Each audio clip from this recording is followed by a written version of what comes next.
अस्सलामुअलैकुम नाज़रीन, एक नए वीडियो के साथ मैं हूं आपका मेज़बान रज़ा अब्बास। ईरानी फ़ौज के दो बड़े नाम, दो अहम सरबरा जिन्हें किस तरह से निशाना बनाया गया, गद्दारी किसने की, और ईरान ने खुद जो 70,000 अफराद का डाटा निकाला है और इसमें ईरान का जो सिस्टम है वो खुद सरप्राइज़ रह गया है कि आखिर इतनी बड़ी तादाद के अंदर नफूजी या जासूस किस तरह से ईरान के निज़ाम के अंदर आ गए और इतने अहम जो सरबराहान हैं वो कैसे निशाना बनाए। ये पूरी मालूमात इंतहाई एक्सक्लूसिव इंफॉर्मेशन है जो आज के इस व्लॉग में आपके सामने रखनी है। मगर उससे पहले आपसे दरख्वास्त के वीडियो को लाइक और चैनल को सब्सक्राइब जरूर कीजिएगा।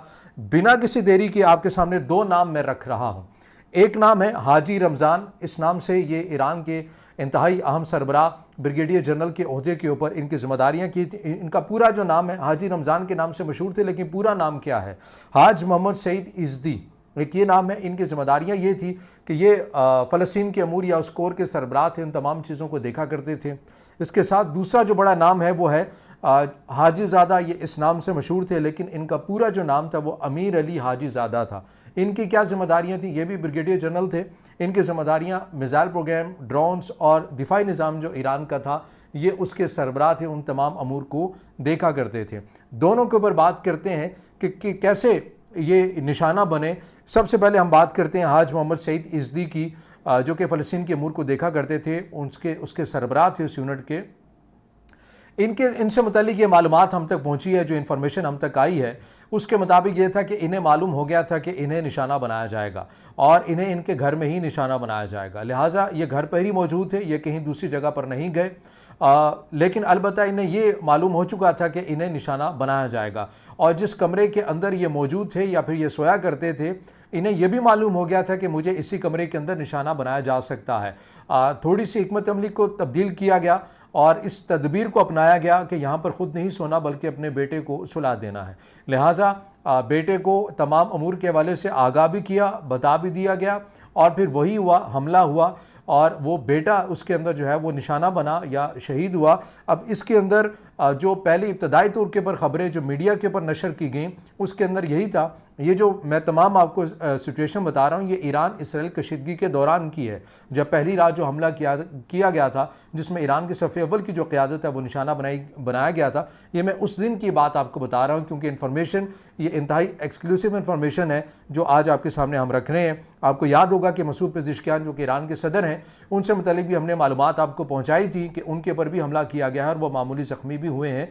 और ये सबसे पहले ख़बर हमने ही इस प्लेटफॉर्म से दी थी, और उसके बाद ख़ुद ईरानी जो सदर हैं उन्होंने अमरीकी सहाफ़ी को इंटरव्यू देते हुए इस बात की तस्दीक की। जब उनसे पूछा गया क्या आप पर भी हमला हुआ, तो उन्होंने इस बात की हमायत की, उन्होंने तायद की कि जी हाँ मेरे ऊपर भी हमला हुआ।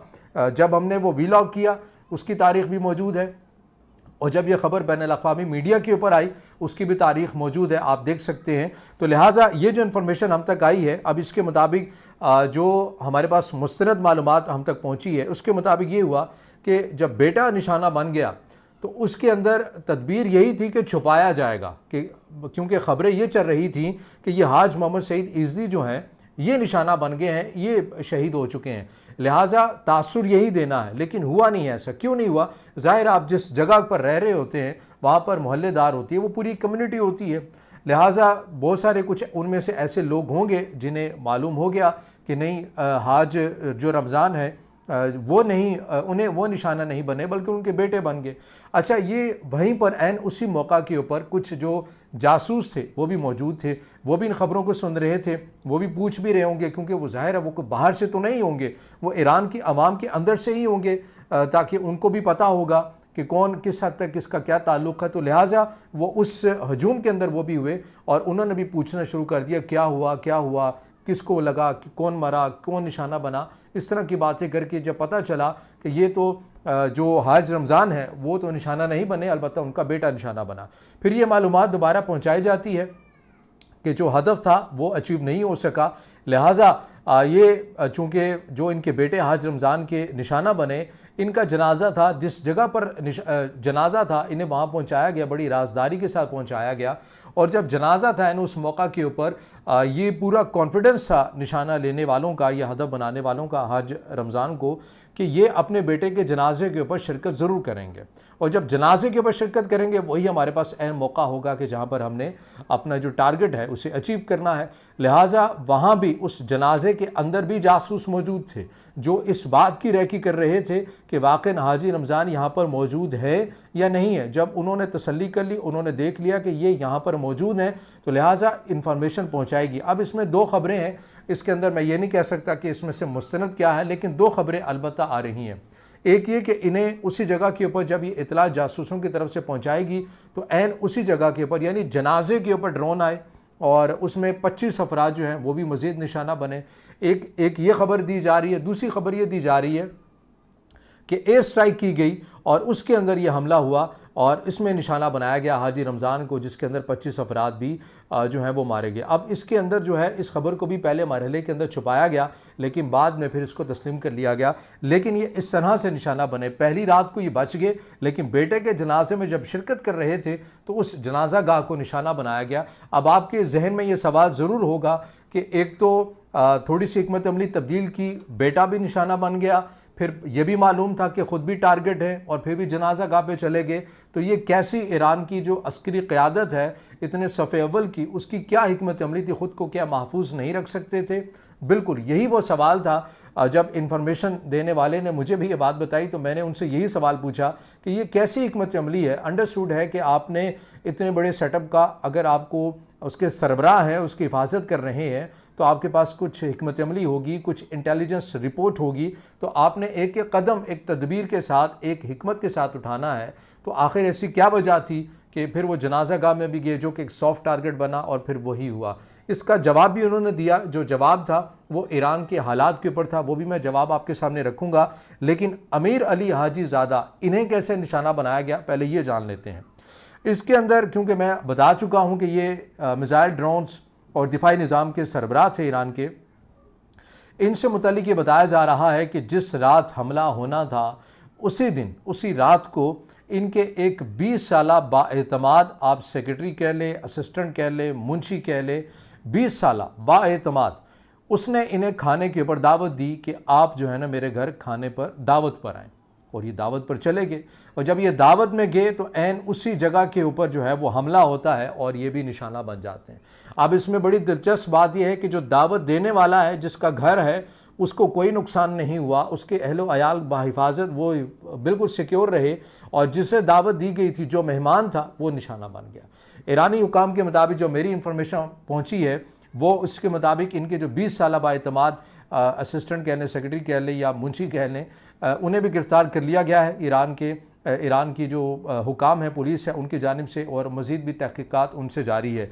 तो ये दो बड़ी शख्सियात थी ईरानी फ़ौज की, ये कोई मामूली शख्सियात नहीं थी, ये बहुत बड़ी शख्सियात थी जिन्हें निशाना बनाया गया। अब आ जाते हैं, ये जो नुक्ता मैंने कहा कि ये सवाल तो हमारे भी जहन में है कि जब आपके पास मालूमात थी, चीज़ें थीं, एक रात आपको बेटे को निशाना बनाया गया, दूसरी रात आपको जनाजा गाह पे निशाना बनाया गया, तो आपको कुछ हिकमत अमली अपनानी चाहिए थी। अब ईरान के जो हालात इस वक्त तो खैर तब्दील हो चुके हैं, लेकिन जब ईरान इसराइल कशीदगी हुई उससे कुछ दिन पहले या उससे पहले का कुछ वक्त आप कर लें, साल कर लें, 2 साल कर लें, उसमें एक मोमेंटम आपको बनता हुआ नज़र आ रहा था।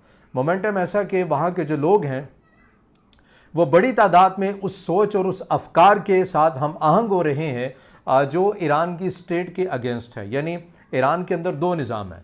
अब जब मैं ये गलतफहमी हो जाती है बहुत सारे लोगों को कि जब मैं ईरान के सदर के ऊपर बात करता हूँ या उनकी पॉलिसी के ऊपर तनकीद करता हूँ तो वो ये समझते हैं कि ये ईरान के ओवरऑल सिस्टम के ऊपर तनकीद कर रहे हैं। यकीनन जब होगी तो फिर की भी जाएगी, इसमें भी कोई दो राय नहीं है। लेकिन ईरान की जो स्टेट है उसकी एक अलहदा लाइन है, ईरान के जो सदर हैं मसूद पेज़ेश्कियान या उनकी टीम या उनकी कैबिनेट, उनकी एक अलहदा लाइन है। ये हमेशा फ़र्क रहेगा, ये आप याद रखिएगा। अच्छा, अब इसके अंदर ये एक फ़ज़ा जो है वो बहुत तेज़ी के साथ ईरान के अंदर बनी। ईरान इसराइल कशीदगी के से पहले की मैं बात कर रहा हूँ कि उसके अंदर ये बात थी कि ये जो निज़ाम है, यानी जिसे वो विलायत फ़क़ीह का नाम देते हैं, इस निज़ाम ने हमें कुछ नहीं दिया, पाबंदियाँ ही पाबंदियाँ दी हैं, मुश्किलात दी हैं, सोबतें दी हैं, लिहाजा हमें इस निज़ाम को चेंज करना है, तब्दील करना है। वो आपको याद होगा हिजाब वाला मामला भी उठा, उसके ऊपर भी बड़े पैमाने के ऊपर ईरान के अंदर प्रोटेस्ट हुए, बैनुल अक़वामी एक कैंपेन का हिस्सा भी बना। उसके बाद भी आप अगर ईरान के दीगर शहरों की तरफ देखें तो कुछ मामलात के ऊपर, हिजाब वाले मामलात के ऊपर अब आपको एक लचक नज़र आती है। मैं सारे शहरों की बात नहीं कर रहा, कुछ शहर ऐसे हैं जहां पर इस मामले के ऊपर आपको लचक नज़र आती है, या फिर रियासत 1 या 2 कदम आपको पीछे हटती हुई नज़र आई। ये अंडरस्टूड है, ये आप वीडियोस, फुटेजेस, विजुअल्स आप देख सकते हैं कि ये बिल्कुल ऐसा मामला हुआ है कि इस मामले से थोड़ा सा पीछे हटा गया है, क्योंकि उसका एक पूरा मोमेंटम बना हुआ था। अब हुआ क्या कि ये शख्सियात चाहती तो सिक्योर रह सकती थी, चाहती तो अपने घरों को छोड़ सकती थी, चाहती तो अपने बेटे के जनाजे पर ना भी जाते, लेकिन उस वक्त जो मोमेंटम था, जो फ़ज़ा थी, वो ये थी कि ये जो बड़े बड़ी शख्सियात हैं, ये जो ईरान के सफ़े अव्वल की जो क़यादत है, ये ख़ुद तो छुप जाते हैं, ये अवाम को मरने के लिए छोड़ देते हैं, ये ख़ुद तो यहाँ मंजर से गायब हो जाते हैं, ख़ुद पनाह ले लेते हैं, ख़ुद ज़ेर ज़मीन चले जाते हैं, या फिर कहीं और खुफिया मकाम के ऊपर चले जाते हैं, और हमें जो है वो मरने के लिए छोड़ देते हैं।